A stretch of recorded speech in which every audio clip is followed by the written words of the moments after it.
President Obama says his $3.8 trillion budget is a step in the right direction. But our next guest says the president's budget is nothing more than a campaign strategy. Here to explain is New York Post columnist and Fox News contributor Michael Goodwin. Good to see you, Michael. Good morning. In fact, you take it a step more. You say that the budget that the president proposed, using your words, is a fraud, a scam, a wooden nickel, pure and unadulterated flimflam. How do you really feel? I could have found a few more words, but I thought that would make the point. Look, this is not really a budget in the sense that the president's proposed a spending plan that he hopes Congress will largely adopt. It's none of that.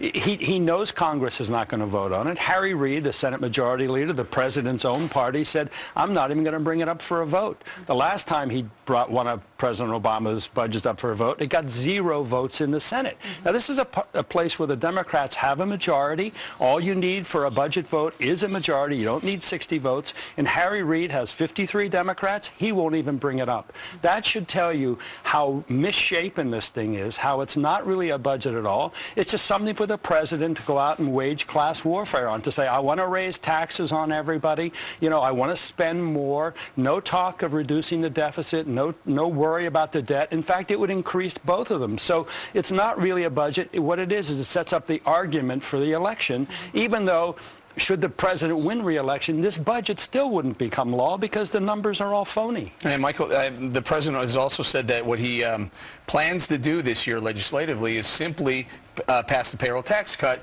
which means everything else is out the window. Is that what this budget represents, everything else going out the window? Sure, yeah, right. There's no plan to govern, right? This is simply, let's campaign all year. As John Boehner said, I wish he had, governed a little longer so we could campaign. And I must say, it doesn't make any sense from my perspective for the president. Why not get some things done, then go out in the country and run on your record of having achieved things, instead to just run on this false argument? I think so many people get so frustrated with this because they see presidents starting their re-election campaigns about 1 year into actually holding office instead of getting stuff done.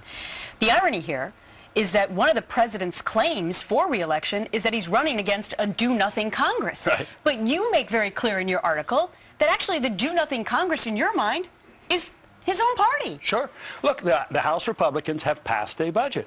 Now, look, it's not something that the Democrats will support, a lot of it, but then the argument is, okay, Democrats, pass your budget in the Senate, which you control, and you'll have a joint conference that will work out the details, and the president presumably would sign whatever Congress agreed on.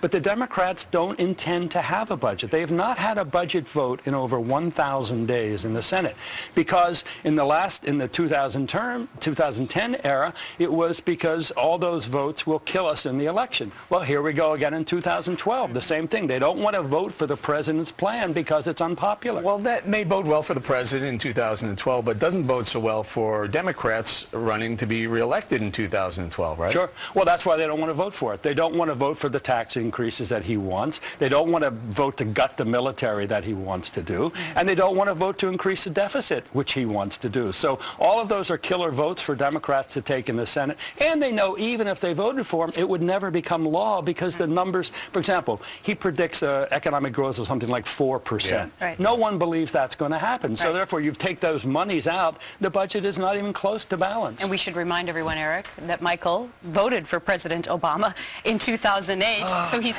my punishment. He's come full circle, apparently, to the words that you now describe the president. Thank you, Michael. Good to see you. Thank you. Check